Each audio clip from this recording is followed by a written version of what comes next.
Welcome once again to another edition of The Decline of Wrestling Civilization, the last one of the amazing year of 2020. Aren't you excited?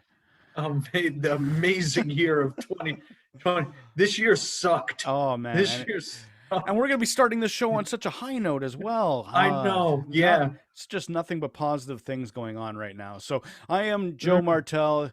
He is the cult icon, Eric Mutter. I should be pointing in that direction. Yeah, there you go. Welcome to this Wednesday edition, Wednesday morning of the Decline of Wrestling Civilization on LuchaCentral.com. I told him I'd have a new hat. Look at that. I have the new hat, man. For anyone who's not a hockey fan of Canadian teams in particular, that is the Vancouver Canucks. Yeah, this one is for Ewan right here, so he can now shut up about me getting this hat.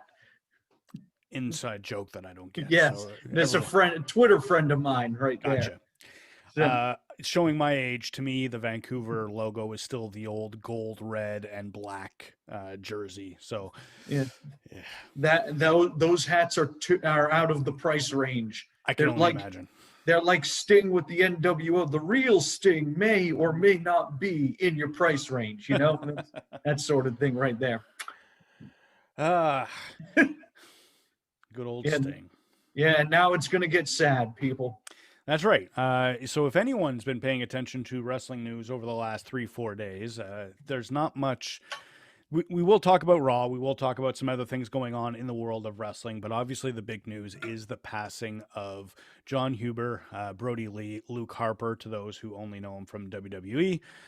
Passed away, was it on Friday officially? I think it was Saturday. Saturday? Yes. It was not only out of nowhere for us as fans, because it was kept pretty quiet, but I think just as recently as last week, you and I talked about how he must be injured because we haven't seen him for a while. And yeah, we did. And now we know exactly why. He's been hospitalized since late October and didn't make it home. No. So apparently the story, as best we know it, is a few days after the match, he did the AEW Unrestricted podcast with Tony Schiavone and Aubrey Edwards. Aubrey's the referee, the female referee in AEW, and he mentioned during that he actually, a few days after that match, he was unable to finish his workout on his exercise bike because he was so exhausted, which he attributed to the match. And apparently, a day after that podcast, he had to be flown to the Mayo Clinic in Jacksonville. And I guess he's been there ever since, dealing with it. All we know is there's a lung issue. A non-COVID. Yeah, a non-COVID lung issue, according to his wife. So, and yeah, I mean, they obviously kept it quiet. They didn't want anybody to know, which is why nobody said anything. Credit to AEW there. They respected their wishes and kept it private. And yeah, I mean, I had thought that they were keeping him, honestly, I thought some of it was they were just giving him a little time off because he had been in that match with Cody, the brutal dog collar match. And I thought that maybe they were just giving it a little time for him to sell it before he came back. I really thought we were heading towards him versus Hangman. Okay. That looked to be the next program because Hangman looks like he's joining the Dark Order, and I thought that was where we were going, and it turns out, I mean, maybe that was, but that really wasn't the case at all. He had this terrible illness, whatever it was, and now he's gone. I was watching, I was doing something Saturday night, and my friend called me, and I thought he was going to talk to me about football, and he's just like, Brodie Lee's dead. Mm-hmm. And I was like sitting there in silence for a minute. It just is one of those things, nothing really shocks wrestling fans anymore. But this was just, it was shocking, and then it was just devastating. It's one of those out of nowhere scenarios. Mm, You know, like we've seen a few tragedies over 2020. Thankfully, none of them that I can recall that were COVID related, but we still had right. Pat Patterson, who recently passed away. And then we had Kamala, who was very ill at the time of his Mm. death. So a lot of the, and Vader, I think, happened in early of, Shad well, Gaspard. I was going to just say that most of Oh, those we saw. I don't want to say saw coming, but we weren't shocked when it happened. They were older. right. We knew of their illness, but then we had situations like Brodie Lee and Shad Gaspard where it's out of nowhere. And I think Mm, if I could compare it to one of the earliest times that happened to me, and probably to you too as a wrestling fan, Eddie Guerrero, because that was another one that just floored me. I remember that day. I was dating a girl in Montreal. I was at her place. We had a plan to go out for the day. We were both wrestling fans, and then we read the news at 10 o'clock in the morning or whatever, and we just didn't know if we should go on with the rest of our day. It rocked us, or me. I'll be honest, it didn't rock her so much. It yeah. rocked me pretty heavily. And then about an hour into it, I decided, well, what's the point of being miserable? Let's go on, have as good a day as possible, not give up on our plans. Yeah. But it just gives you an idea that when we're used to a lot of deaths and illnesses related to the wrestling business, especially with the schedule that they had to keep in the WWF in the 80s, and then Mm, all the drug use, illicit, cocaine and steroids. And we, yeah. we see so many tragic stories. This one is, I don't want to say it's on another level, but it's on a different level. It's like the Eddie Guerrero. It came out of nowhere. We had no idea of how Mm, bad the situation was. And it was literally, you turned on the computer and you see that update, or your phone, obviously, or yeah. it is 2020. We're using our phone most of the time these days. And Right. we see updates that one of a current star has passed away. And that's Right. Yeah. different. This. I mean, yeah. Like you. I remember I was on the computer at my parents' house. And when I saw that Eddie Guerrero had died, I think it was the same thing. A few years later, when it happened, I mean, we've called him "He Who Must Not Be Named," but when that Chris Benoit, when that thing happened, and that was That for was different. completely more, far more horrible reasons than this one, was another shock.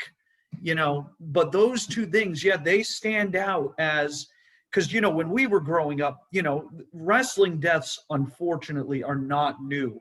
No. When we grew up, it used to be, a time where every week you would wonder if somebody else was going to die. Guys like Kurt Hennig died way too young. Davey Boy Smith died way too young. Rick Rude. Rick Rude. There's countless others and such. And in most of their cases, it had to do with, the rampant abuse of steroids and painkillers and other drugs and alcohol in the 80s and such. Yeah, that sort of stuff. So it was tragic, but you expected it. Unfortunately, you could see it coming. Yeah. Like the thing with, and it, Eddie and Benoit had their issues with that sort of stuff too, although, Benoit more so than Eddie. I think Eddie had cleaned up by that time Yeah. in his life. But like those two were so out. It's those two and Owen Hart. Those are the ones that just completely came out of nowhere. And Owens is really the one that's most comparable to this, because you just like, it's just, you never in a million years could believe something like this could happen. I would say Owen is another level above, since it happened in the middle of the show in such an obviously avoidable way. Right. I still think the comparison to Eddie works best, in the, not that we're competing on comparisons here, Yeah, no, obviously not. but that it came while they're still in their careers. It happened due to illnesses. Eddie's was a little different, heart related, probably Yeah. from all the illicit drugs and steroids and everything else. But Yeah. and then you just expected them to be on TV the next week, or in the case of Brodie Lee, you knew he'd come back soon. You expected the program with Hangman, as you said, Mm. and now it's not going to happen. and No. it's really messed up. Oh my good. Yeah. We're never going to see that match. We're never going to see Brodie Lee versus Kenny Omega. We're never going to see, we're never going to see him against any of the Lucha brothers. Like, you could go down the list. And obviously the most tragic, he's not going to get to be a father to his 8 and 3-year-old sons anymore. Like, that kills you hearing that. That's just devastating. That puts some things into perspective, because something that I don't want to say was forgettable, but not noteworthy, maybe was the better way to say it. About 2 weeks ago, after they recorded some Dynamite, they had a segment after the show went off the air where one of Brodie's sons, Brodie Lee Jr. or John, Brodie Huber Jr. Brodie Huber Jr. Okay. Yeah. He pinned Kenny Omega, or he tap out. It was actually tap out. Yeah. And you look back and realize someone knew it was happening. Someone knew that this was going to happen at some point. Well, I don't know if they knew if he was going to die, but they knew he was in serious condition. Tough condition. And I'm guessing that, they just wanted to do something nice for the family. And I mean, his son, Brodie, is a big wrestling fan and such. A lot of people told stories about how he slept with the TNT title after Brodie won it and such, and he was, now that I recall it, around that time, there was an episode of Dark where there was a young kid at ringside with a Dark Order mask on who they didn't identify. And I was like, oh, that's pretty weird. And I would have to imagine it was him. Yeah, it was him. Now that I think back on it. So I think, they just wanted to do something nice for the son, for the family, for Brodie. From what I understand, his son even booked this card for tomorrow. Oh, really? Tony Khan let him, pick the matches, or at least one of them. I know for sure. So we'll go through the card soon. Later. Yeah. We were talking quickly before we went on the air about some of our Jon Huber, Luke Harper, Brodie Lee moments. Both you and I were into ROH before he became Luke Harper, but we didn't have the chance to see him live at any of those shows. I was looking back on the few shows that I had attended, and he was never part of that. But there's one moment that I found really memorable, and I went to a SmackDown taping. I can't recall which year, maybe 2015, 2016, in Ottawa, Ontario. And the dark match, I can't even recall who else was in it, but it was basically whoever was part of the Wyatt family at that point versus whoever they were feuding with. I want to say it was Orton and Kane for some reason, not because that's what they actually were feuding with, but that's just what I recall being the big stars of that show. And I went with my brother-in-law and my 2 nephews. All 4 of us went to the show, and we left talking about Luke Harper more than anything else, because in that dark match, he had an obvious Owen Hart energy to him. You hear those ribs that Owen was known for, or selling for, the paper cup being hit on him and stuff like that. Yeah. That's what Luke Harper was doing in this dark match. And I don't recall what the last move was. I just want to say, let's pretend it was a stunner. It wasn't a stunner, but it makes the story make sense. Whoever beat Luke Harper to win hit the stunner, and then Luke Harper did the pop-up, posed with his muscles up, and then fell down on his back to be counted out for 3. But he did the muscles thing like 3 or 4 times. He sold the move, did the muscles, and then fell, and then did it for the pinfall. And we left thinking he was so entertaining. He was having fun, and that's something that I think all wrestling fans, no matter what promotion you watch, I think that's a big reason why Daniel Bryan connects with so many people. When you see someone who just loves what they do and is having fun doing it, it really translates to the audience well. And I think Luke Harper was the star of that SmackDown show because of that energy that he showed from that dark match. That's easily my favorite Brodie Lee, Luke Harper moment. You were talking about yours, though. I don't want to interrupt.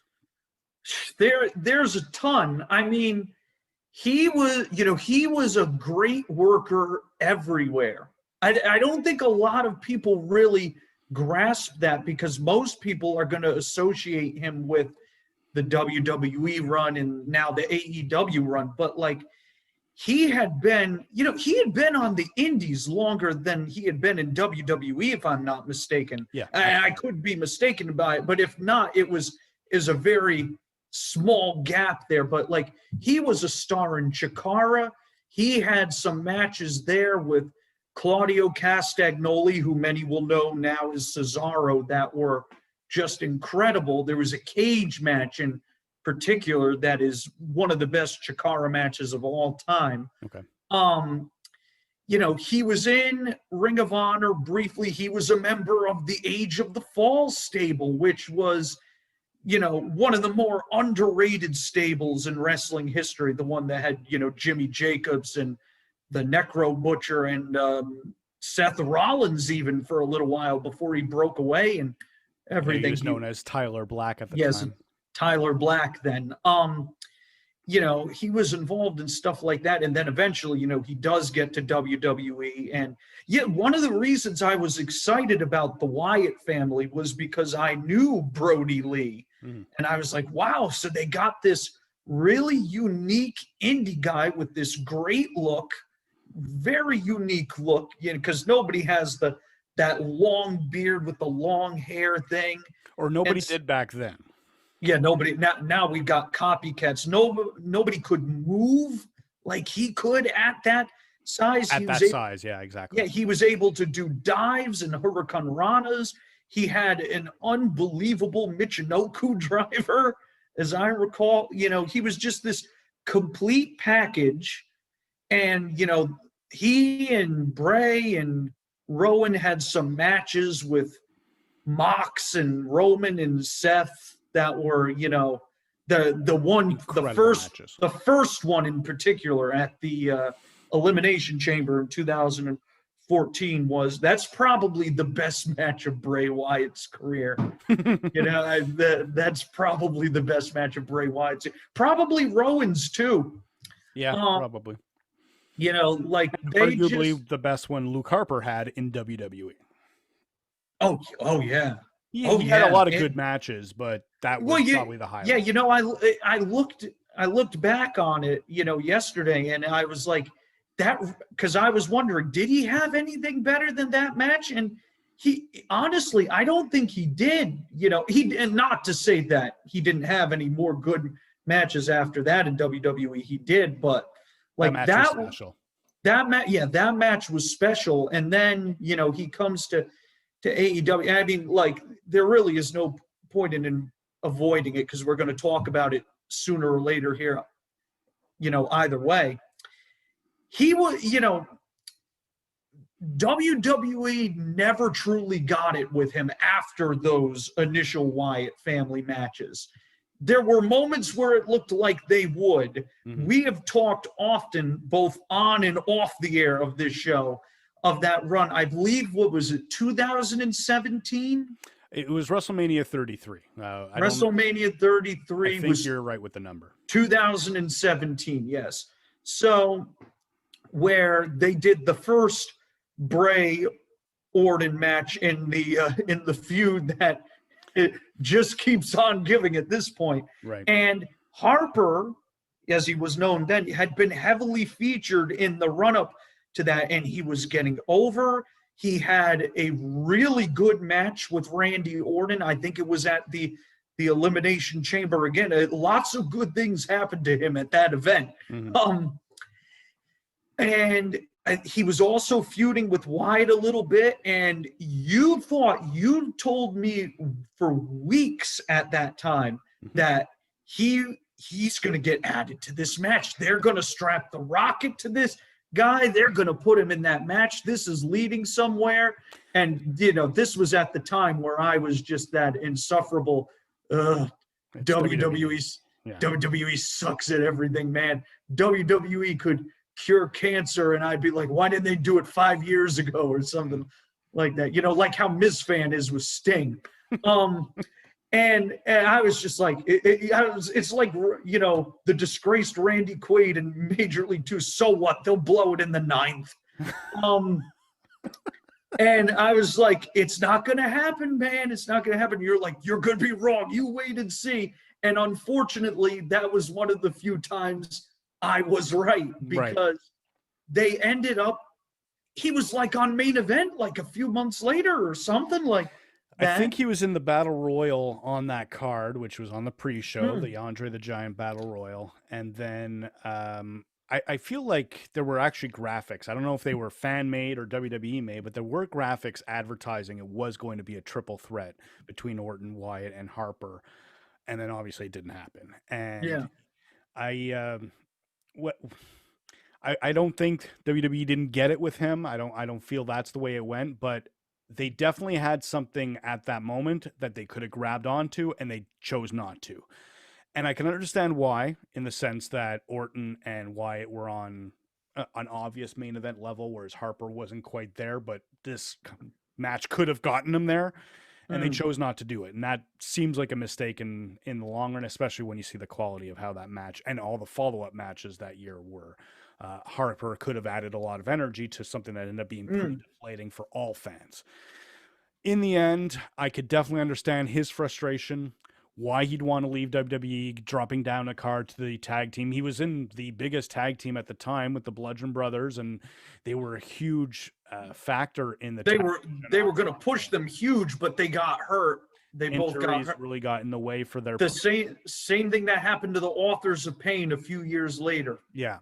The big difference, though, is Harper, at least, I'm not sure of the age of Rowan, but Harper was 38 at the time when he was asking for his release. So I could understand a company deciding to not go that route because of the older age and because of the injuries and blah, blah, blah. I'm not saying I agree with it. I'm saying I can understand why that decision was made. And I can also understand why his frustration existed and why he decided to leave. And then he got to show another side of himself in AEW. That's where I was going with it. Yeah. So I mean, regardless of what I do think that it, maybe not all of them, but Vince, because the famous story, Vince is like, oh, why can't he do a Southern accent or whatever that? Yeah, the hillbilly accent. Yeah, that horse shit. So I do think on some level Vince just never really understood him, whereas maybe others did. But in any event, so, he has those great matches with the Wyatt family. And then after that, he has the occasional good match with Orton. He had that ladder match with Ziggler that is very good, underrated in hindsight. And a few other things here and there. I know he had a match with T-Bar, or as he was called then, Donovan Dijakovic or whatever. When Worlds Collide or something like that, right? Yeah, yes, the show where they aped the name of the famous AAA show. We don't have time for that. Like he had these moments here and there, but it was always start, stop. Like the same thing for a lot of guys. And he was getting up there in age, and he was like, I know I'm better than this. I need to go somewhere where I can show it. So he eventually gets out and he goes to AEW, and and I mean, obviously we didn't entirely get to see it, unfortunately, but I think we saw enough to know that he was going to show that he did have what it takes. Oh, I think he showed it. I don't think there's anyone that's watched those matches in AEW and thought, Vince was right. Right. Well, yeah, I agree there. But like that match he had with Moxley, was a super underrated. That was a super great match that they had that pay-per-view. Very solid. He had, he was very good in a lot of the multi-man matches he was in with the Dark Order. I know you're not a fan of Being the Elite, but he was hysterical on that. Like I went back and watched some of those clips he did with Uno and Stu and Reynolds, Silver, Anna Jay, Preston Vance, Alan Angels, and he's killed it. He was a scene stealer there, and he got those guys over. And you remember this time last year, those guys were dead. They were dead in the water. And some of them weren't there at the time, but like Uno and Stu were floundering. Reynolds and Silver were these no-name guys, and such. And a year later, now Silver is like a beloved cult hero to people now because of that. And then, of course, and this was one of the few things I could take solace in, which is not much because it's still such a tragic thing. But at least the last thing he did, that might have been the best match of his career. That match with Cody, The dog collar. the dog collar match. That entire feud, though, the squash match, we talked about it on like our pilot thing that never aired. That was so great. So Very great how they booked that. He had the great match with Dustin. He had a really good match with Orange Cassidy. And then they have that dog collar match that was just out of this world great. I mean, it was probably the best match of that gimmick ever. And and that's the last thing he's ever gonna do, which just, on the one hand, it's like, well, if that's gonna be your last match, what a final match to have. But like, it shouldn't. Cobain on Unplugged in New York kind of thing. What a great comparison right there. Yeah, it was like his man that sold the world or something. His Lake of Fire. Where did you sleep last night? Anyone who knows that record knows that's the true highlight of that. Yeah, that song too. I like Lake of Fire the best. They did the Meat Puppets were a pretty underrated country group in the 80s, and those versions are even better than the originals. But I like at the end how he's all, that was the Meat Puppets. It's very, very Cobain right there. Very low key. Now, sticking with the same topic, you didn't want to tell me what was going on. You wanted to lead into it gracefully and surprise me. But what's going on with this Bruce Mitchell thing? Okay, so first, obviously, as you've seen, most of the, because as we know, the wrestling community never comes together on anything. That's not been the case here. Like AEW, WWE, Impact, wrestlers from all over. There were wrestlers in Dragon Gate, where Brodie did work for a time, obviously, but everybody was just sending their love and support and these great messages to his family. He was universally beloved and everything, which has been highlighted and such. So for the most part, everybody has come together on this, except for Bruce Mitchell. So I've never heard of Bruce Mitchell. So he is, you know who Wade Keller is? Yes. I presume you've heard that. So Wade Keller, runs a PW Torch. Mitchell had been his Alvarez. Okay. Maybe even a little higher in the position there. For a long time, I believe they may have even started it together. I'm not entirely sure on Pro Wrestling Torch's history, but as you know, Brodie's wife, after he died, came out and had that statement where she said it was non-COVID related. Mm-hmm. Mitchell, the next day, decided to write a column where he pretty much accused AEW and Brodie's wife of covering up the fact that Brodie's death was due to COVID-19. He offered no evidence. He just, wild internet speculation. I believe even the last sentence of his column was, "I'm not a doctor, but," that sort of bullshit thing. As you can imagine, that did not go over well with anybody at all. And he has not apologized for it. He doubled down. He then tripled down. Wade eventually removed the column from the PW Torch, from PW Torch, and then yesterday he fired him. He fired him. He's gone. So he fired him, and there was the John Alba, who had become kind of a respected wrestling journalist. He's a sports guy out of Florida. That's right. I have no idea what he was thinking, but he read that article by Mitchell and was like, "This is a really thought-provoking piece right here." And it's just like, Oh my God, Well, man. I could call it thought provoking, but it, That's one way of putting it. Right? it's a stretch to definitely call it that. Well, But it definitely provoked some thoughts like, what the fuck, man? are we allowed to talk like this on this show? Yes, I think they'll let that one slide. All right. Well, then here. they're a bunch of shitheads. That's what Yeah. I'm back on. That was just man, that was so the wrestling community came together on two things this week: honoring Brodie Lee and telling Bruce Mitchell to get the hell out of here. Wow. Yeah, I know. That makes people like me look. That makes all wrestling journalists look just awful. Awful. Well, look, we don't want to get into anything else. We got enough to talk about here with wrestling, but people politicizing stories that aren't meant to be political.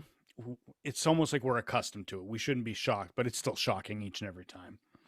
And just and unfortunately, the COVID issue is political for some people. It's an incredible world that we live in. And I don't mean that in a positive way. Yeah, but it'd be one thing if it was just AEW. He accused his wife. Yeah, it's accused Brodie's wife. Like, goodness, if she thought that AEW had anything to do with his death, she would have done the same thing Martha Hart did.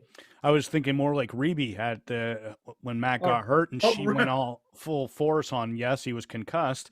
Obviously, things have changed. I'm not sure if it actually was a concussion or not. We don't really know. It's kind of hard to believe he didn't get a concussion. But she was very anti-AEW at the time for about 2 days. For 2 days, and then Matt had that great apology. I think Matt pretty much was just like, Rebby, I screwed up. I'm so see.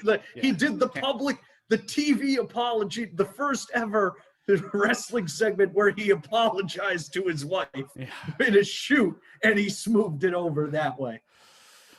So that was smart on their part. Smart on their part, definitely not smart on the part of Bruce Mitchell.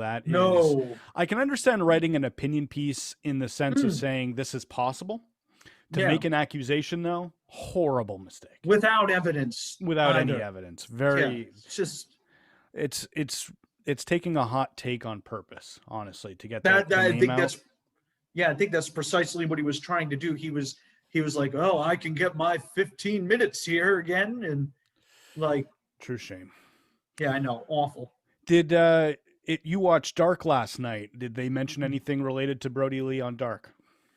They had the graphic at the beginning, but they really couldn't because the show was taped, I believe, a week or two before he died. Okay. So they really couldn't do anything. I mean, they edited some stuff out. They edited out like the opening and the match guide for what would have been tomorrow's show, which is obviously now not going to happen. So a little different. But yeah, there really wasn't anything they could do there other than getting rid of the show. And I think it's good that they did the show. It's a lighthearted show. Sure. And such a nice, nice little thing before tomorrow, which is obviously going to be highly emotional. The Dark Order was featured on it heavily. They all won. Silver and Reynolds won. Anna Jay won. I do want to say about that show quickly, because I know you have an interest in what she's doing. Ty Conti is going to be really good. Yeah. There's a lot of people that when WWE drops the ball or when WWE gets accused of dropping the ball, I think it's an overreaction from the internet wrestling community. Ty Conti is one that she needs time, but she was a star in the making in NXT, and definitely from what I've seen in AEW, they're going to capitalize on that as long as they take it slow with her, because she's definitely green, but she's got a lot of the it factor stuff that you can't teach anyone. Improving every time I see her. Her style is very unique. Yeah. I continue to just be perplexed by how they had her and they had Serena. I bring this up all the time with Serena, and they let both of them go, and now they're both there. And Serena has been one of the best performers for AEW since she got there. It's wild. This AEW Dark recap is brought to you by Slurm's Nirvana Unplugged in New York vinyl record. You can purchase this somewhere, I guess. Great record. Great record. I had to sneak that out. There you go. Yeah, we were just talking about it. So when it comes to Dark, you said that they still included a new match card. I want to go over that match card for tonight's Dynamite. I had to fix that. So we know we have Cody Rhodes teaming up with Orange Cassidy and 10. Yes. That seems like a unique trio taking on Brian Cage, Starks, and Hobbs. I will explain why, because that match was put together by Brodie Jr. Okay. Brodie Jr. booked that match. Tony Khan allowed Brodie's son to book that match. Cody, Orange Cassidy, and 10, yes, 10 are Brodie Jr.'s 3 favorite wrestlers. So, I mean, have you seen 10 Preston Vance at all? No. Have you seen idea. him wrestle? He's another young guy with a lot of potential and such. This is going to be the biggest moment of his life, really. I mean, you know, it's something. It's definitely something for him. It's nice, you know, it's nice that the kid thinks so highly of him and everything. And I'm sure that, but I mean, this goes for all the matches you're about to run down. Everybody's going to be working hard on this show. Well, it's AEW. There's no denying that they put in the effort each and every time. Oh, but especially here.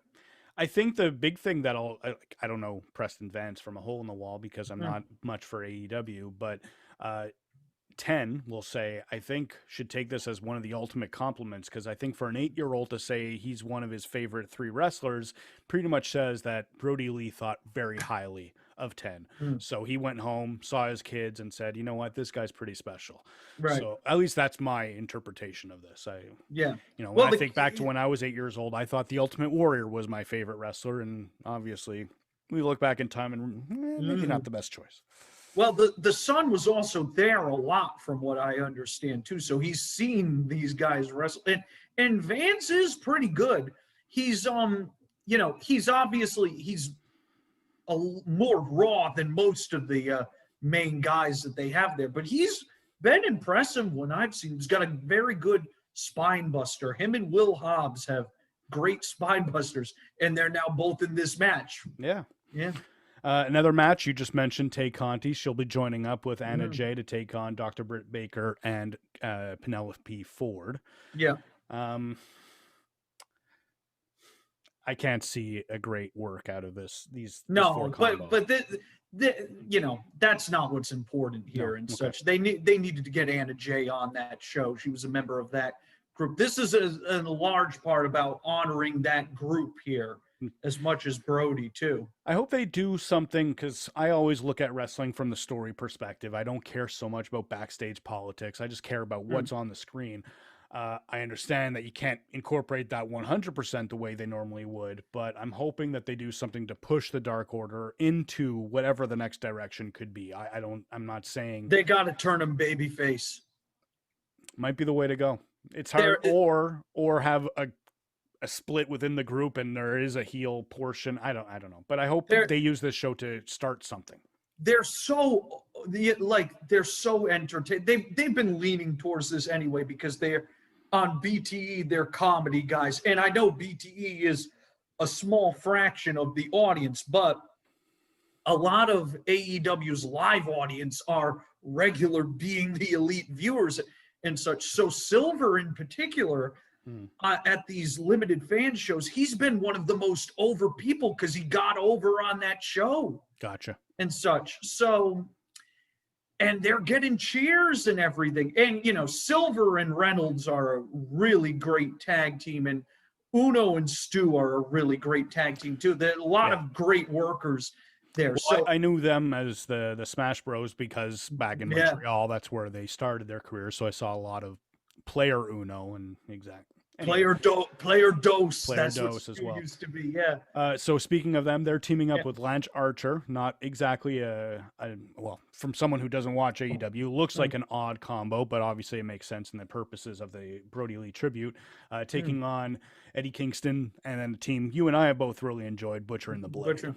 Well, that's because there is some storyline there. Archer and Eddie are feuding, but also, Eddie was very close with Brodie, and I believe Butcher was very close with him too. Butcher and Brodie are from pretty much, upper New York, northern New York, and Rochester, such. So yeah. Rochester, Buffalo, stuff like that. So, Southern Canada. Yeah, there you go. Well, as we all know, Buffalo is in Canada. It pretty much is Canada. Yeah. We have just for some reason decided not to consider it as such. So which means I'm gonna have to get the Sabres hat eventually too. But that's a story for another time. But a quick aside here, Brodie, by the way, was a big hockey fan. Right. He was a big hockey fan. He was a big Leafs fan. Doug Gilmour actually sent, a well wishes over social media to his family. And for people who don't know, Doug Gilmour is a legend. Mm-hmm. He's a Flames legend. He was a Blackhawks legend. He was a Maple Leafs legend. And a Montreal Canadian. Oh yeah, he was. I don't think he was a legend there. He wasn't because he spoke English, but to any English-speaking hockey fan in Montreal, and I can attest to being one at the time, he was very well respected, and I think he was the team captain at the time, and deservedly so. I always forget that Montreal, and especially the Nordiques, like they were very. Oh man, if you speak English, when you gotta get out of there. I've seen some articles lately. I don't know if it's because of the algorithms on Facebook that you and I talk about hockey every once in a while, but all of a sudden I get these pop-up stories because I don't care about hockey at all.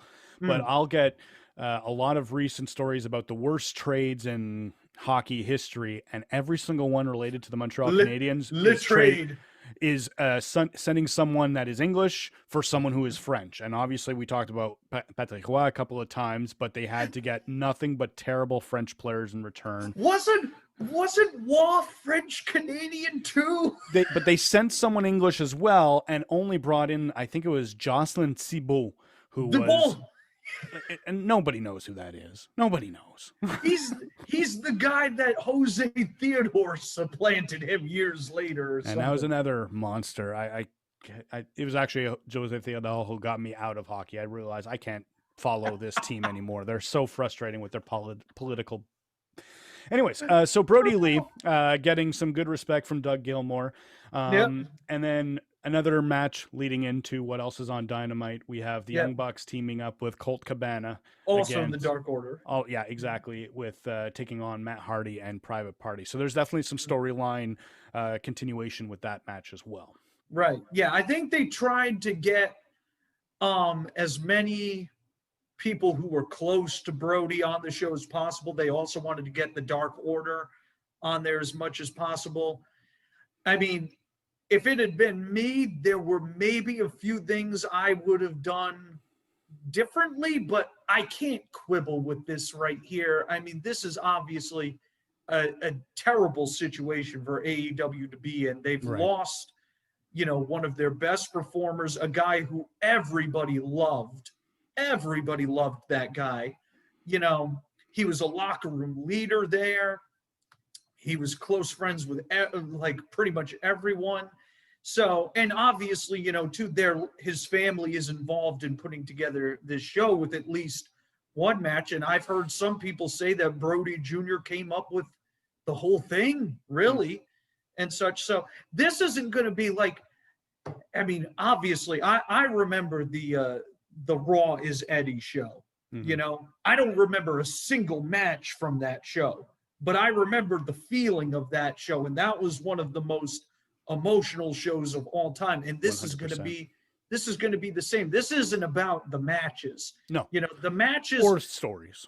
Yeah. Or stories. The matches could be some of the best ever or some of the worst ever. It doesn't really matter. It's all going to be about the emotion of the moment of trying to do the best they can for this guy that they loved and respected, for his family. And they're all going to be working their asses off. And to your point, they already do that anyway, but it's going to be even magnified for this occasion. They're going to be doing everything they can to make this a special moment for Brodie, for his family. And I think they're going to pull it off and such. And it's going to be a tough night. Hopefully there's going to be some good out of it too, Yeah. But it's going to be an emotional, tough night tomorrow. for 2 hours. Well, there's one more match that's been booked. I want you to clarify this because, again, I don't watch AEW. I'm just reading off a card here. But MJF, Santana, and Ortiz, obviously Inner Circle members, taking on Hangman Page. And then all I have here is the Dark Order. Is there a specific... John Silver and Alex Reynolds. Okay, that's what I figured was leading towards. In storyline, they've been trying to recruit him to the Dark Order. He's teamed with them already. They lost the first time against Hardy and Isaiah and Quen. Yeah, they lost to them. Okay. So that's obviously not going to happen. I expect that the Dark Order will be winning pretty much every match on this show. I can understand that. Yeah. And then that means the matches that were planned for next week will be pushed back a week. So that's extending, what is it, the New Year's Bash? New Year's Smash. Smash, thank you. Yes. So New Year's Smash will now be the 6th and the 13th instead of the 29th. Sorry, the 30th and the 6th. Yeah, and I believe the 13th will now be a taped show instead of them both being live. So I don't know what the cards are going to be for both of them. I know that they will include the Phoenix Kenny Omega match that will happen on one of these shows. I would presume it will be next week, but I don't know that for sure. I know they were going to do Cody and Matt Sydal on the show that was originally supposed to be the 6th. I think that goes to the 13th. Okay. Darby Allin versus Cage for the TNT title will happen.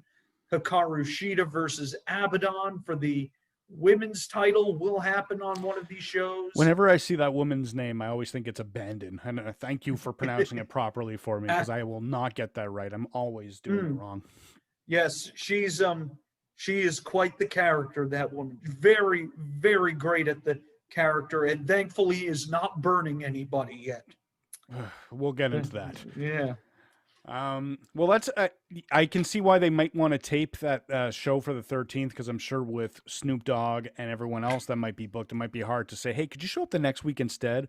So Right. I think to keep all that, because they're probably very busy with their schedules, keep that still in the same date. So the good thing is, you've mentioned a few times that the tape shows tend to have a lot of energy, sometimes even better than the live shows. Yeah, because they juice up the noise.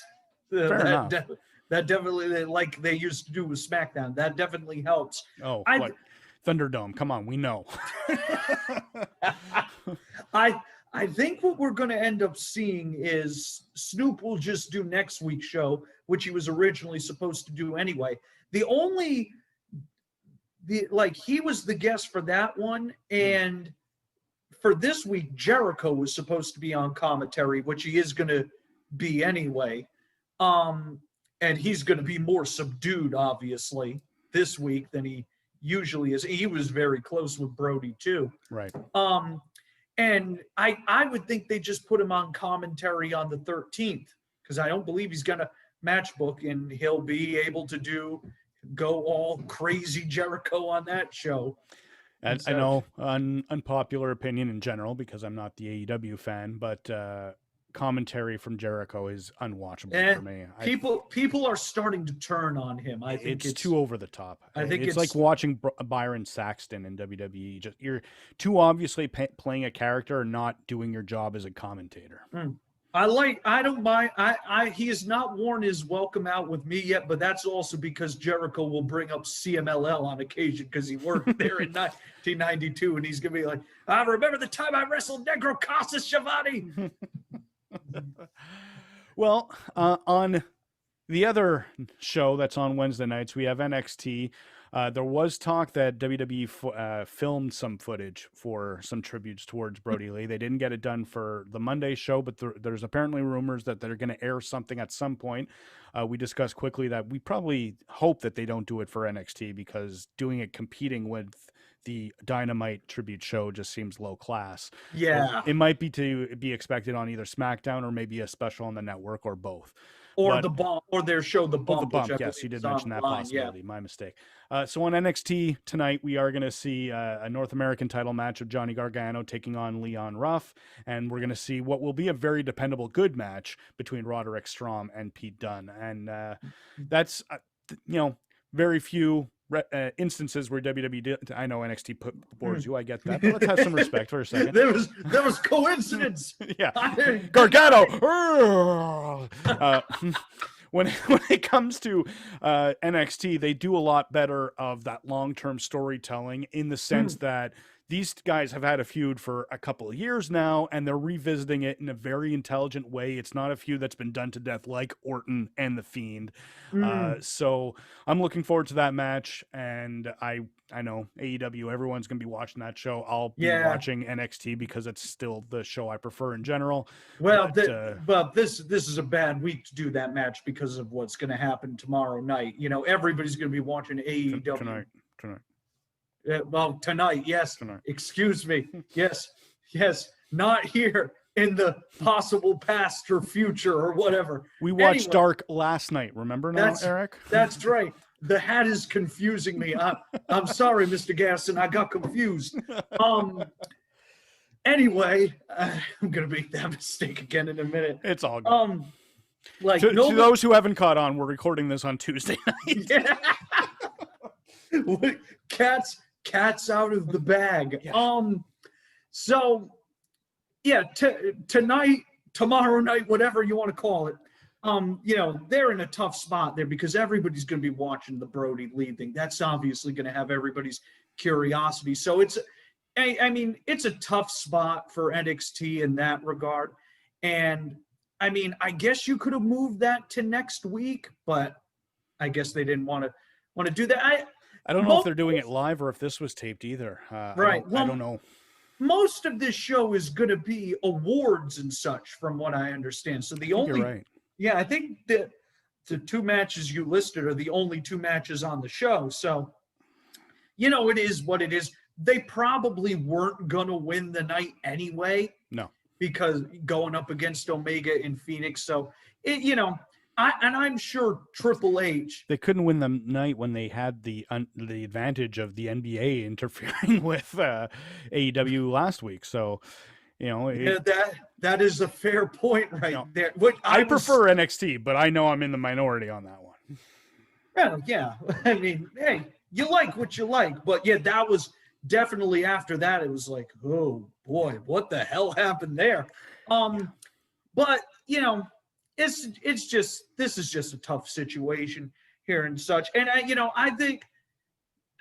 don't think Triple H has any problem at all with punting this in favor of something like that. I have my qualms with him, but I don't think he would have an issue. Now, if it were Vince, and that's where I am worried about this tribute thing, because Vince would be the guy who's like, I don't see the problem. Just put it on there. Put the video on there. I think there should be something NXT Luke Harper related, because he did break out in NXT within the WWE world. Universe, I should say. So as long as it's not a full tribute show, if they do like a little video package at the beginning and then move into the rest of NXT, I think that'd be the best way to do it. And then let whatever they film be aired on Friday night on SmackDown on Fox, especially after they did very good numbers last Friday. Oh yeah, they did. The opposite of NXT. Exactly. Yeah. So I think that'd be the better way for them to go. Who knows? As long as it's respectful, which I have a feeling after seeing what they did on Monday, respect is not going to be an issue.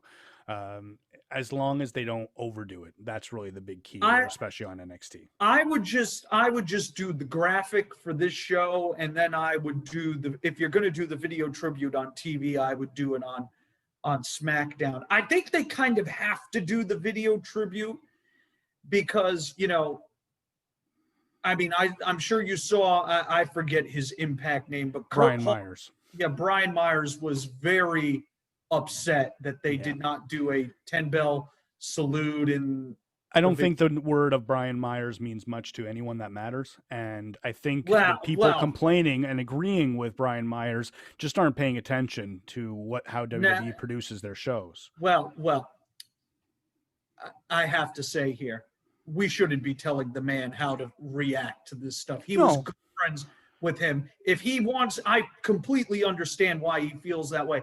I am a little surprised that he was surprised by that, because I was not surprised that they didn't do that. I fully expected they would just do the graphic, and then the wrestlers that were close to him would do that. But I understand why he's upset with that. And I do think WWE, I don't think anybody would have had a problem if they had not a whole tribute show, mind you, but if they had done a 10-bell salute in a video package, I would have had no problem with that. I don't think anybody would have had a problem. I don't think the issue is that people have a problem with it. I think it's people creating an issue out of the fact that WWE only did the screen at the beginning and didn't do anything extra with a 10-bell salute when they haven't done that for Vader or Kamala. They only did it twice this year, as far as I know, which was Rocky Johnson and Pat Patterson. Well, but the thing is, Vader and Kamala and some of those other guys, had not been there for years. Brodie it hasn't even been a year. I believe he was released in January. Yeah. He was in the company this past year, and it's only been barely over a year since he last worked a match there, and he was very close. I think the problem is he was so close with a lot of that locker room, and a lot of the outpouring and support obviously came from the WWE locker room. And, and AEW, to their credit, they retweeted pretty much every single WWE person's message about him and such. So this was to use a political term, a bipartisan show of support from everybody. And, I think people from that thought, well, the outpour, and, obviously Triple H and Stephanie and Vince commented on it on social media too. And I do believe if Triple H had been in charge, they would have done the 10-bell salute. I really do. So. I think this was a Vince call right here. I think Vince was probably like, well, he doesn't work here anymore, And I don't even think that was the factor. Well, we're going to agree to disagree on that. Oh yeah, which we do often. Yeah, which does happen. I just and I'm not terribly upset about it or anything. I kind of figured it was going to happen, And I mean. If I may, I think it's people's emotions being really high, understandably, sure. And therefore it's clouding their judgment. But when you look at all the 10-bell salutes that WWE has given, it's been Hall of Fame careers. And Luke Harper in the WWE universe, even if he was let go in January, did not have a Hall of Fame career for WWE standards. Whether that's right or wrong, that's obviously someone else's opinion to judge. Yeah, exactly.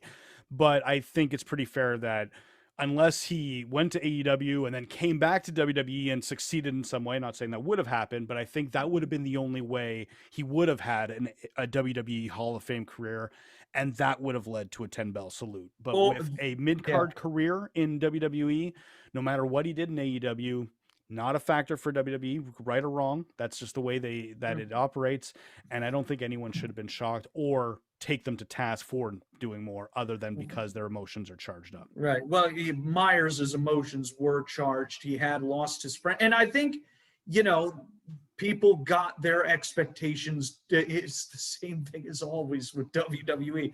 They got their... That's the fans. People are getting their expectations up. WWE didn't set a standard for this to happen. The fans created that standard and then got disappointed. But the fans and the wrestlers and such too, they all did. Obviously, Myers is proof of that they thought that there was going to be not all.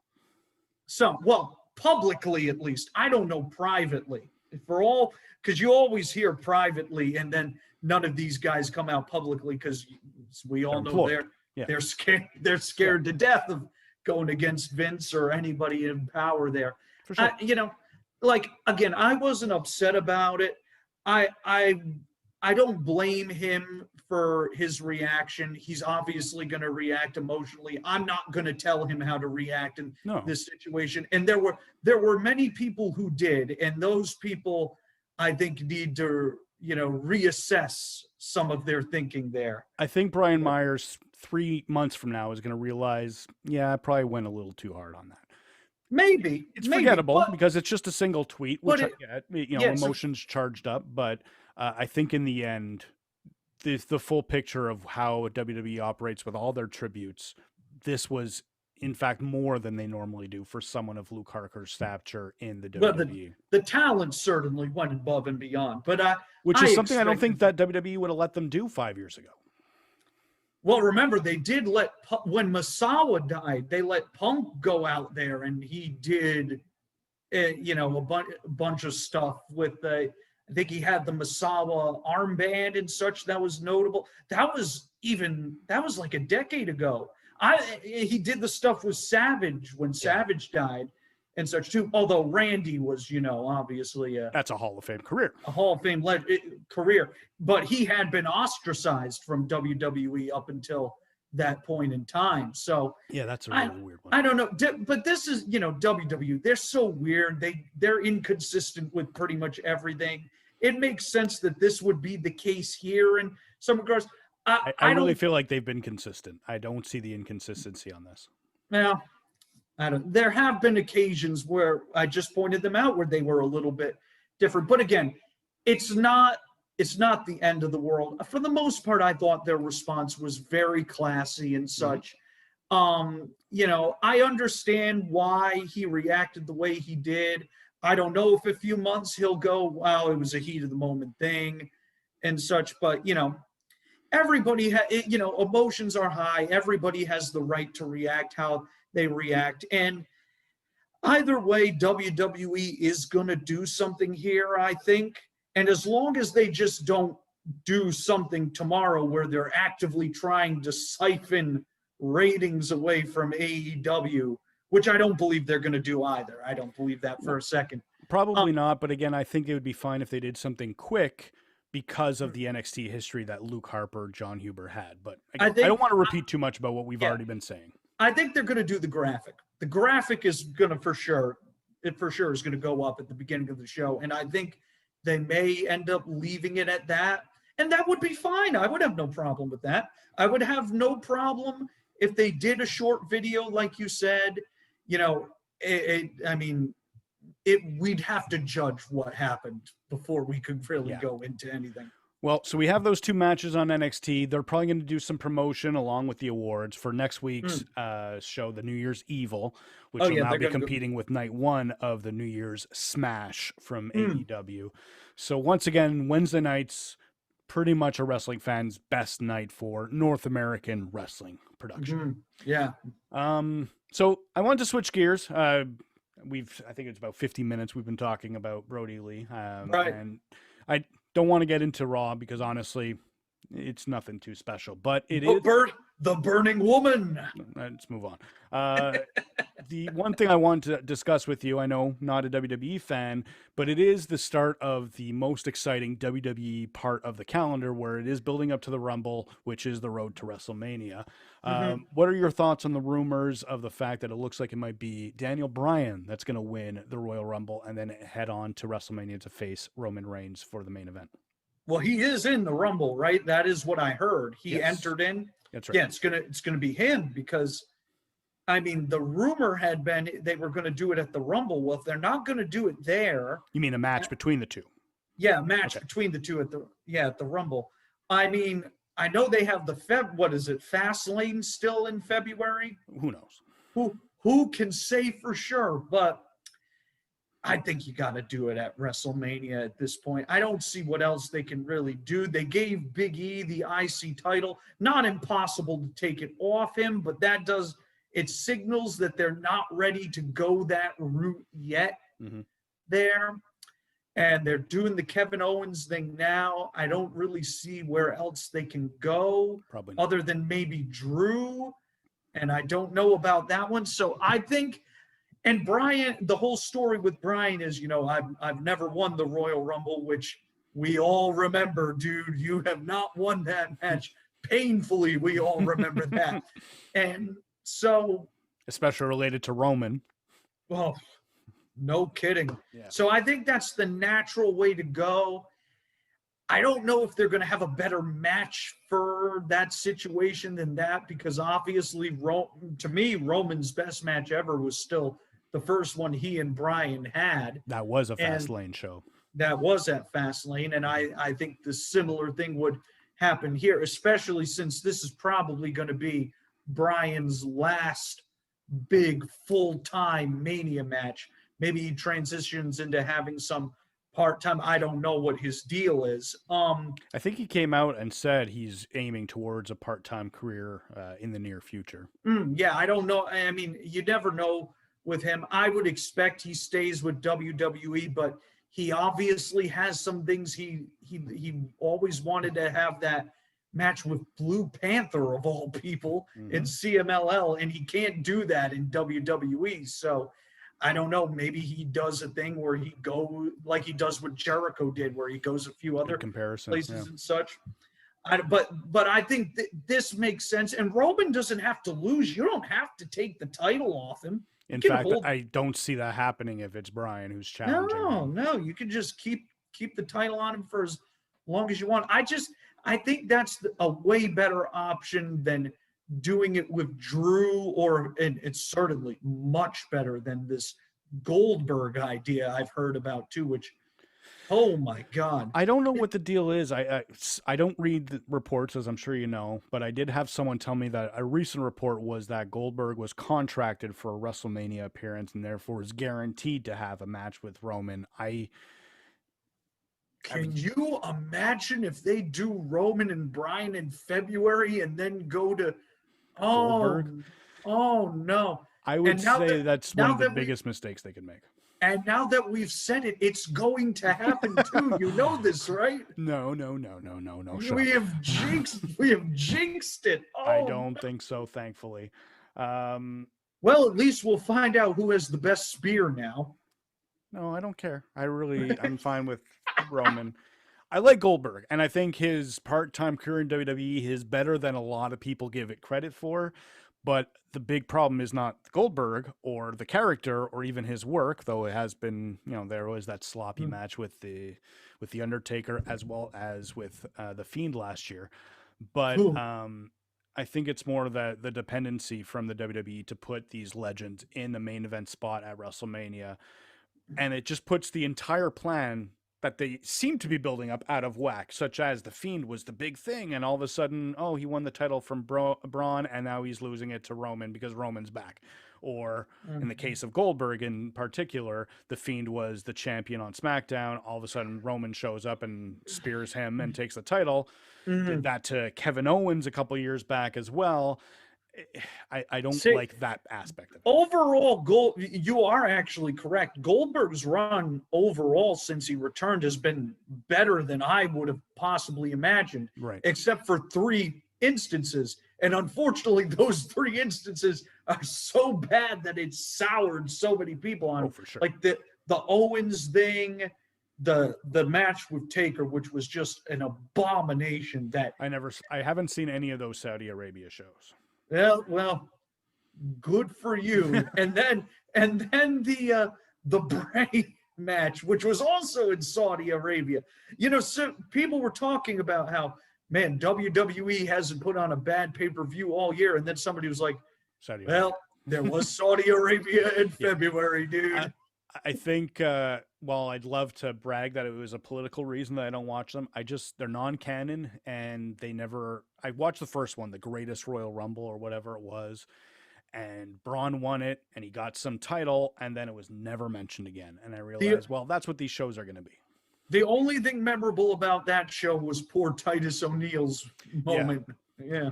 And Daniel Bryan, of all people, going the Iron Man distance in that match and having the longest run in a Royal Rumble match of all time. And then he decided the next time, I ain't going back there again, man. No.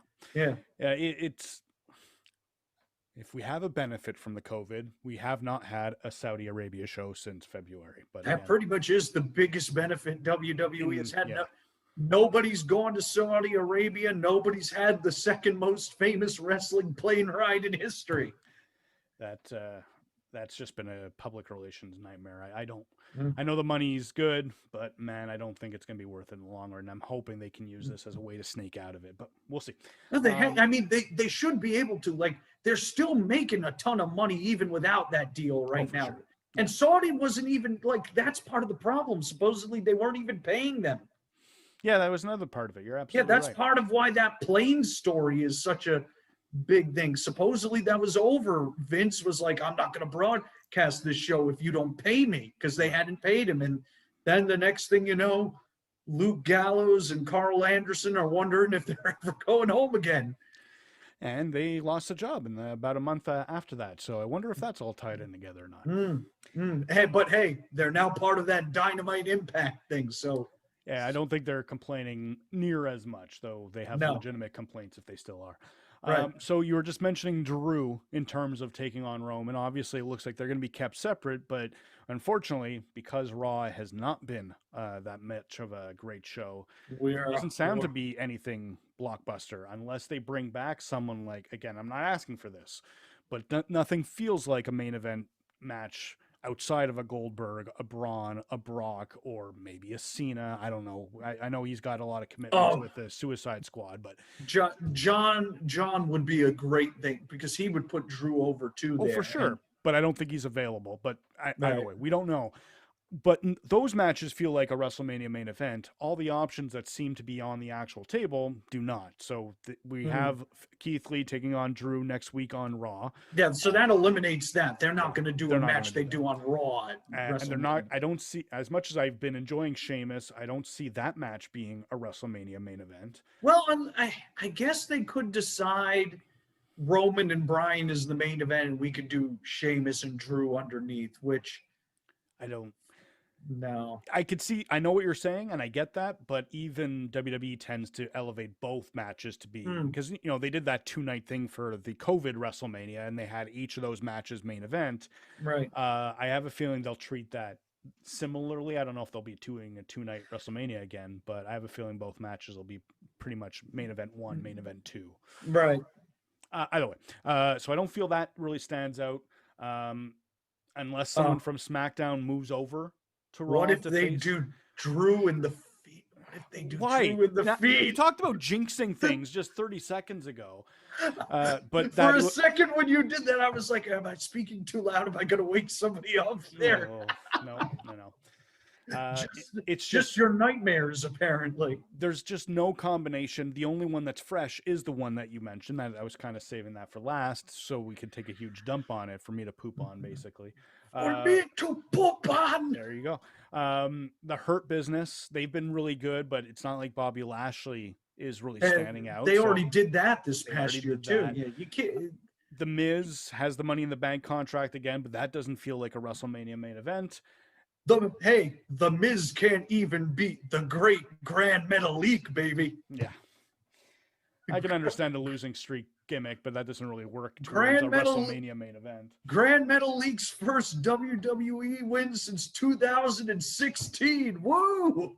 He's won a match before that. That you're ruining the joke here. Stop it. You're ruining it. You're ruining what I'm getting into. And the only other option outside of what I've just mentioned was Braun Strowman, who I guess feels like a WrestleMania main event, but they need to build a story for it that doesn't exist at this point. And you also got to remember the ever looming threat of Orton somehow getting the belt back and them doing Orton versus Edge for the title. Thankfully, I really don't see that happening, but I guess Drew against Edge could be a possibility that I didn't really consider until you mentioned that. No, but they're going to do Edge and Orton again. For sure. Let me ask you this question. Which would you prefer? Bray, the Fiend versus Drew or for the title, or Edge versus Orton for the title? Drew against the Fiend. I'd prefer Drew against the Fiend. I really don't like the idea of bringing part-timers to fill in the WrestleMania main event spot. I understand why, and I'm sure there's some business economics to it that I'll never comprehend, but from a fan perspective, I want to care, and I don't care as much when it's someone I know is not going to be there. I don't care about the champion being there every week. I don't think that's a big deal, but I know Goldberg's not going to be showing up at every pay-per-view. He's not going to be defending every 30 days or whoever they do bring in, such as Edge. As much as I hope Edge is healthy enough at his age with the injury he just had and his history of injuries, I don't expect him to hold the title and defend regularly enough to satisfy me as a fan. Right. All right. Let me ask you this question. What if it was an Inferno match between Drew and the Fiend? And on that note, when you think you have the answers, I change the questions. Piper over here. So Is there anything going on in the world of Lucha right now? Obviously, with the pandemic, and I know here in Ontario, Canada, we're back into another full lockdown where only essentials are open. And I'm assuming it's similar in a lot of the states, if it is related to state decisions or not. Definitely not Florida, apparently. No. But has Mexico talked about introducing any more Lucha in the near future? No, it's all shut down right now. The That's a big shame. stories are, and one day we will get to talk about this in depth, is that lawsuit that has been filed against AAA by Lucha Libre Factory Made Ventures, which was Lucha Underground's production company and pretty much AAA's de facto United States production company. Okay. And such. So that's still ongoing. The El Rey Network, which was Lucha Underground's TV station, is done. It will cease to exist on New Year's Day. It will be gone for good. The library goes to Factory Made Ventures, and who the hell knows then. I would like to see AEW maybe go after it. I get the sinking feeling that Vince will probably buy it, and I'll never get to watch any Lucha Underground ever again. I'll sneak you some every once in a while. There you go. And yeah, I mean, I'm trying. There really isn't anything with CMLL. The big thing really is, on Dark tonight, Phoenix wrestled the guy who looked like 1998 Juventud Guerrera. You mean last night? But what do you mean by Juventud Guerrera? He looked like he was Hoovy. Okay. He was a dead ringer for What was Hoovy, this person's name? I don't even remember it right now. It was last night. Vari Morales, I think, is okay. What it was. Perhaps Hoovy was, we know Hoovy was wild in his younger days. Perhaps Definitely. Hoovy has a son he did not know he had. In which case, mazel tov to you, Juice. The juice is loose everywhere. Apparently, he was loose that day, but he legitimately looked like Hoovy from 1998. For a minute, I was like, man, Hoovy in '98, he took a break from having those classics with Billy Kidman and traveled to the future, and here he is losing to Phoenix right now. Yeah, you're a pretty big Juventud fan. I never saw it. I love Hoovy. He's nuts, but I love him. Which I can understand. Yeah, he is a legit crazy man, but I love him. One of my favorite workers of all time. I get it. It's just not my style. I saw him live in the match where Phoenix nearly tore every ligament in his leg right before All Out in 2019. It's like a week before they're facing the Bucks in that ladder match. And I'm in this baseball stadium watching the Lucha Brothers against Hoovy and Teddy Hart. Wow. Now that's a team of... That is a team infamy. that is a team that has seen a lot of cocaine in its day right there. From behind bars as well. I don't think Hoovy's been in prison that much, actually. Okay. So they're having that match, and Phoenix planted his leg on a kick, and he went down, and he had to be helped out. And I'm sitting there thinking, my God, he's got a pay-per-view match next week. They're not going to be able to do that match. And then he went out there, and he was jumping off like 30 feet ladders, and I was like, well, I guess he was selling good that night, man. These guys are pros. You got to keep that in mind. They're indestructible luchadors. They are indestructible. They're actually, now that, unfortunately, they're not, because I'm now remembering, MLW's Septimo Dragon was in a motorcycle accident. He was riding on a motorcycle, and a guy rammed into him and then drove off. You're cool if you're listening to this, you asshole. And he's had 2 surgeries to repair his liver, apparently. He's had, but they're hopeful that he's going to be all right. And hopefully next week we will be able to tell everybody that he came out okay there. Very talented guy. So anything health related is extra scary these days, not just because of everything we just talked yeah, about with Brodie Lee, but my wife, for example, she had her yeah. gallbladder removed 2 weeks ago, and she went back to work this Monday, and then by Tuesday she was back in the hospital because she Oof. ruptured the sutures related to the inside incisions and everything else. And it's not a life-threatening scenario, but Mm, because of COVID, these hospital scenarios are even tougher. I right. was only allowed to pick her up for the first operation because she was so drugged up she couldn't be trusted to walk herself out. But anytime these Mm, people are in full, capacity to walk, people are not allowed in as guests without very special permission. So, and then getting into these appointments is tough. Anyways, the right. reason I'm getting into that is comparing to what you're just talking about with what was I apologize. Septimo Septimo Dragon. Septimo Yeah. Dragon. That's got to be, if it's happening in the States or possibly in Mexico as well. It's Mm, very tough for these medical procedures to go down as normally as possible because of all the COVID restrictions in mm, the hospitals. So hopefully, and actually a big issue here in this area, Kitchener, London, Ontario area, there's been a lot of outbreaks in the hospitals. mm, Um, Before she went in for her surgery, it was booked for a Tuesday. She had to go for a COVID test Saturday mm, before and test negative so she could be allowed into the hospital to do her surgery, because the week prior there was an outbreak with someone saying, oh yeah, I'm negative, and in fact lied just to get their mhm. surgery done. And all of a sudden the staff and everyone else related to that floor of the operation caught COVID. Lovely. There is one more thing. This is related to COVID, and it is unfortunately tragic.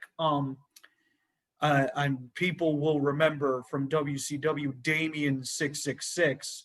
He was Cyclopay's tag team partner there, and you know, on the Mexican Indies AAA and such when Cyclopay was Halloween. His wife passed away from COVID this past week. She had been in a long battle with it. He had had it too. They had both been hospitalized, and unfortunately, she succumbed to it. So I mean, very well liked family. Those two, Mhm. their son Bestia 666, who's a really talented luchador. He's been You in know, MLW as well, right? yes, he has been, I believe. He's big, stalwart in the Crash for many years. I feel like I Um, had seen that name and it was either MLW or ROH, but I think MLW. he What a shame. he was supposed to be in Lucha Underground Oh, really?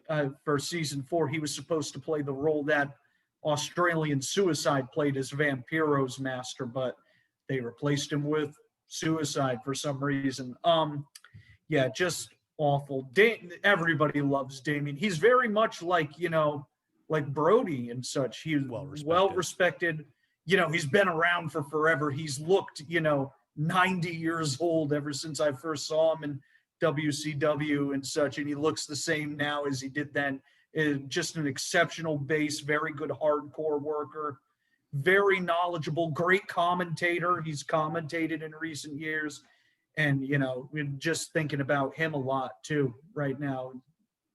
Feel awful for him. 2020 has been a horrible year for a majority of Yes, people. thank goodness it's over. It's coming Well, to an end. it is coming to an end, though. There's no, to me, there's no sign of improvement yet. No. Obviously, COVID related, there is the vaccine. Sorry, I don't Yeah, know why I was vaccine. losing my word there. Vaccine, to those who believe in vaccines, but that's a topic for a different day. Good God, yeah. Um, but at the same time, that's not going to be overnight. Hmm. So stay safe. Yes, Uh, please. Everyone that's going to be celebrating New Year's in just a couple of days, take care of yourselves, whatever you are doing. Be as wise Hmm. as possible. Take care of yourself. Take care of your loved ones. Because even though Bruce Mitchell, that dumb asshole, made some Hmm. sounds like false allegations, we don't want a situation to end up being like what he was accusing Right. to happen with Brodie Lee, because the reason why that story, it's very believable. Hmm. Whether he's right or wrong doesn't matter, but the fact that you could just say that's my opinion, I could see people thinking that makes sense. Right. So that's how dangerous it is right now. So please, please be smart. Take care of yourselves. What a dire note to end this podcast. I know. It was a pretty sad podcast from the beginning, and not from our performance standpoint. I can at least say that you were in top form. I'm still. You were in top form too. Don't worry about Scoop that. skate potatoes. We've got some good wrestling coming up. We have the obviously tonight we've got the Brodie special tribute on Dynamite, NXT. If you are going to watch that. You and me will be the only ones, but we'll be watching a couple of matches with some awards, apparently. Probably very forgettable in the end. We've got some specials with the New Year's Blast? Smash. I'm terrible. Smash coming up on AEW over the next 2 weeks. And then we have New Year's Evil coming up. SmackDown is still... Oh, go ahead. We have Wrestle Kingdom next week. There you go. Yeah. So Wrestle Kingdom, I'm not sure how... trustworthy news of COVID relations in Japan. I don't know. They're going to have limited seating, but it's 5, going to 000, happen. 5,000, but it's going to happen, and it's going to be, it'll be something. I'm going to stay up to watch it on. You still on NJPW World? No, you were at one point, right?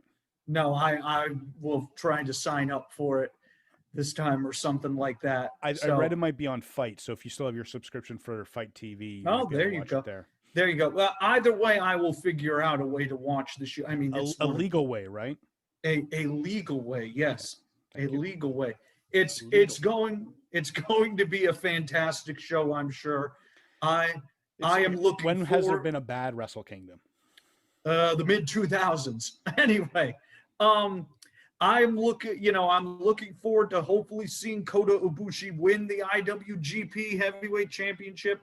I am looking forward to being able to watch Kazuchika Okada versus Will Ospreay without going, man, Will Ospreay is a massive dick. I don't have to think that as much anymore. I mean, he still is to some degree, but I don't have to think he's someone who blackballed a rape victim anymore now that he got exonerated there. And I mean, it's going to be great wrestling. So, and we'll get to talk about it because it'll wrap up on the 5th. And as everybody knows, we record Wednesday morning, or do we? It's Tuesday night, but we pretend we know you see it Wednesday morning. So our broadcasting skills, we got to get up to par to say tonight's Dynamite instead of tomorrow night's Dynamite. Are you kidding me? We're going to get even more over because of this. This is going to make us look even more charming now. Charming. That's your word for looking like an idiot? All right. Yeah. Whoa. Hey, don't start any heat now at the end, man. I gotta lighten the mood somehow, and it always turns to insult humor. You're excited. Feel these nipples.